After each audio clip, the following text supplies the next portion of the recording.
بسم الله magacaygu waa Xanaan Axmed Muuse waxaan ahay medical doctor sidoo kale aan ku takhasustay dietitian ama ku daaweynta cuntooyinka dabiiciga ah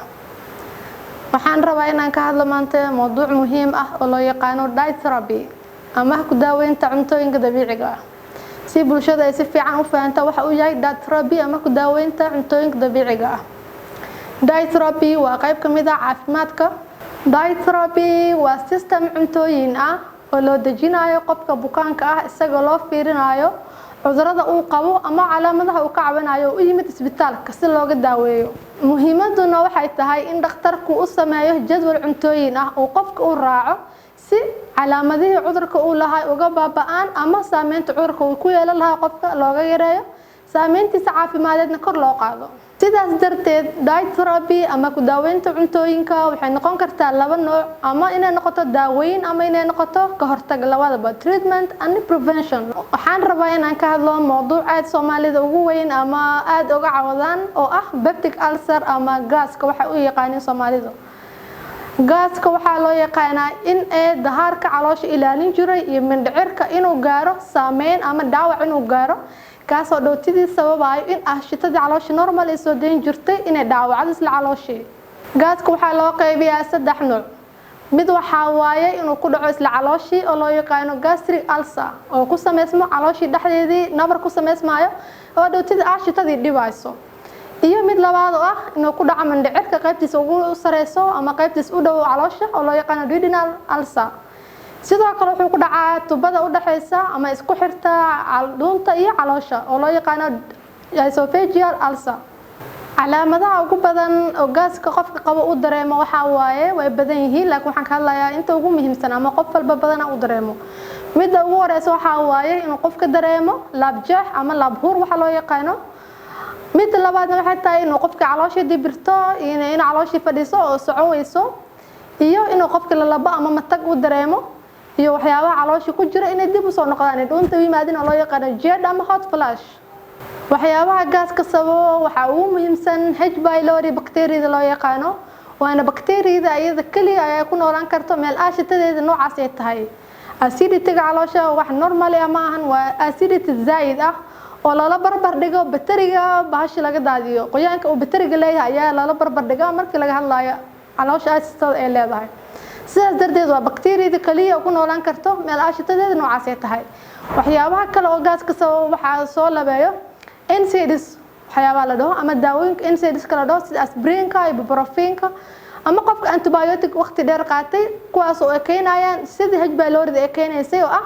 in dahaarka caloosha ilaalin jiray inuu meeshii ka dhamaado kadibna aashitadii isla calooshii dhaawacdo ama mindhicirkii dhaawacdo gaaska hadii la daaweeyo waayo waxyaabaha uu keenayo waxa iskugu jiraan saddex ayaa waaweyn midda koowaad waxa wax loo yaqaan perforation ama in calooshii waxyaabaha ku jiray ay u gudbaan mindhiciradii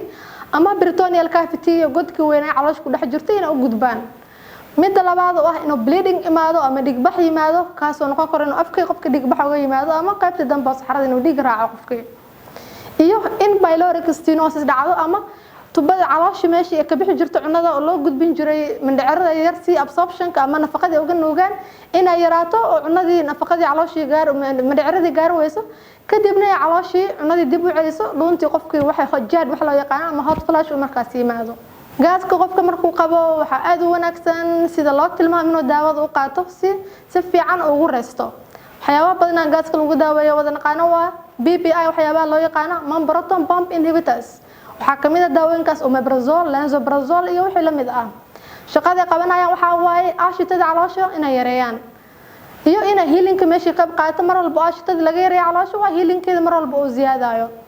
waxa kale loo baahan yahay qofka gaaska qaba inuu sameeyo jadwal cuntooyin ah hadduu qofka yiraahdo daawo bisaan qaadanaya cunadana saaraba u qaadanaya cunno basbaas la cunaya marka rabo wax cunaya marka rabo iska buuxinaya ayadana waxay noqonaysaa caqabad ku noqon doontaa inuu si fiican u reysto nabarkii ama daawadiisa response ama jawaab fiican ay soo saarto sidaas darteed qofka markuu qaadanayo daawooyin gaaska waxa muhiim ah inuu sameeyo ama uu la raaco jadwal cuntooyin ah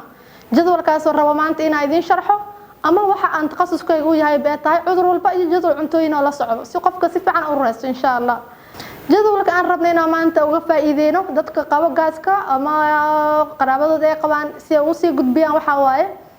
qofka markuu salaada subax u soo tooso 12 saac meelahaas inuu cabo gaaska daawadiisii hal xabo kaniiniga gaaska inuu laqo hal saac ka bacdi nus saac ilaa hal saac ka bacdina inuu 12 saac markay tahay inuu cabo 2 galaas oo caano ah 2 saac markay tahay quraac fiican oo ma sha Allah inuu cuno markaan dhaay waxaan ka wadaa waxyaabo aashita badan oo san cunin waxyaabo saliid badan oo san cunin wax bisbaas badan oo san cunin oo cuno quraac simple oo fudud slice blue band ama butter la mariyay oo rootida jilicsan waxyaabo la marmarsado ama laba xabo ama 3 xabo canjeelo ah taasoo qamiir badan aan lahayn oo mashaariic ama waxaas lagu qastay inuu qofka cuno iyo cabitaan caano ah ama waxyaabo oo acid badan lahayn inuu isticmaalo sokorta badan inuu badsado ma qofka because sokorta waxay yareysaa raasashada meesha reesa lahayd mid labaad waxa la rabaa markuu 2 saac intaas cuno 4 saac amal markay tahay hadana inuu cabo galaas ama 2 galaas oo caano ah 5 saac amal markay tahay ama 6 saac inuu qadadiisa fuula u cuno qadadiisa fuula markaan dhaay waa inuu briiskiisi qudaartiisi wixii uu cuno ama baastadiisi laakiin oo iska ilaaliyo cunooyinka aad loo shiilay ama saliid badan leh inuu iska ilaalisho markay tahay 10 saac meelahaasna uu cuno biskud iyo shaah caaniis badan yahay caleentiisana yar tahay markay tahay 12 saac oo galabnimana inuu cashadiisa fuula u cuno si 2 saac oo habeenimo u seexdo calooshiisa oo empty waxba ku jirin si nabarka si fiican u reesto waxyaabii gaaska kicinaya ama dadajinayna meesha uga baxaan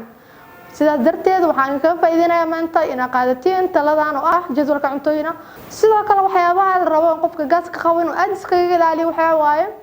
inuu wax badan cuntadii moognaado oo saacado badan oo san cunto cunin taas oo aashitadii badinayso